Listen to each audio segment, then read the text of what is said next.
take us through the latest college football playoff projection. You've taken all the week 7 data, then you've run it through, and what is it going to give us? Yeah, let's throw it up here on the screen. I'll walk you guys through it. So still have Ohio State as the number 1 team. I don't think that they're going to lose here in the latest modeling.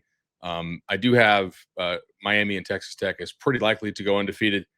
I will note, I think there's some chance that Utah would have a chance in a rematch if Dampier is actually healthy. We know that Utah was kind of playing some games with his reporting on his health there into that Texas Tech game. He did not look right. And Texas Tech was clearly the better team in that game, and they dominated them.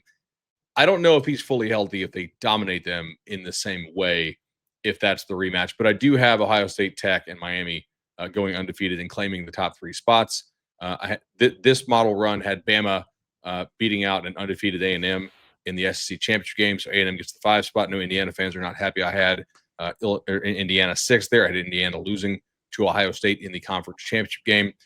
I think if the committee takes it, compares resumes, A&M at 12-1 conference championship game loser is probably going to get the nod over 12-1 conference championship game loser Indiana, just based on the depth of schedule. Although the Oregon win will certainly count for quite a bit there. I do still have Oregon getting home field in the playoff here, as the 8 seed. Still have Georgia getting in. They just keep winning. They don't. Look, Kirby Smart's a good coach. That's a good team. They're not a great team. Everybody, clap your hands. Clap. Exactly.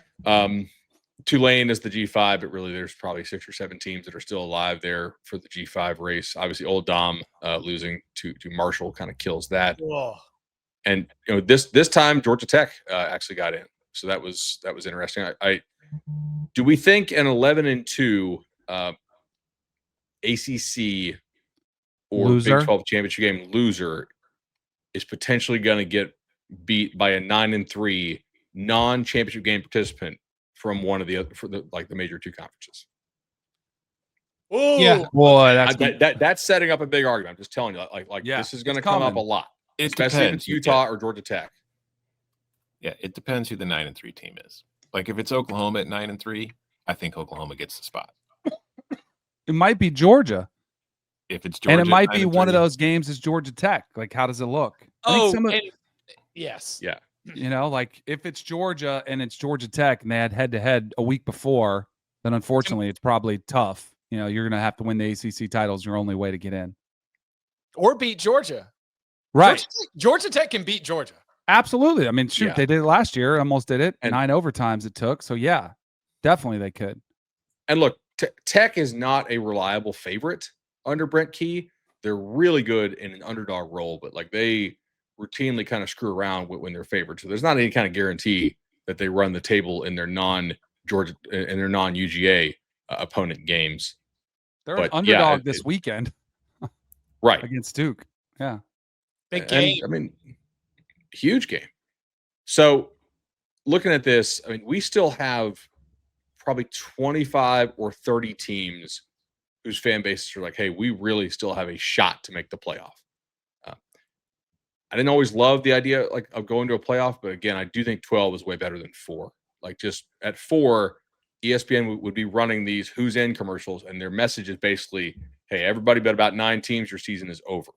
And that's just a shitty place to be as a fan because you're being beaten down, So this is why I think 12 is better than 4. If you want to go back to BCS, that had flaws as well, but to me, this kind of keeps reinforcing 4 was not a great number.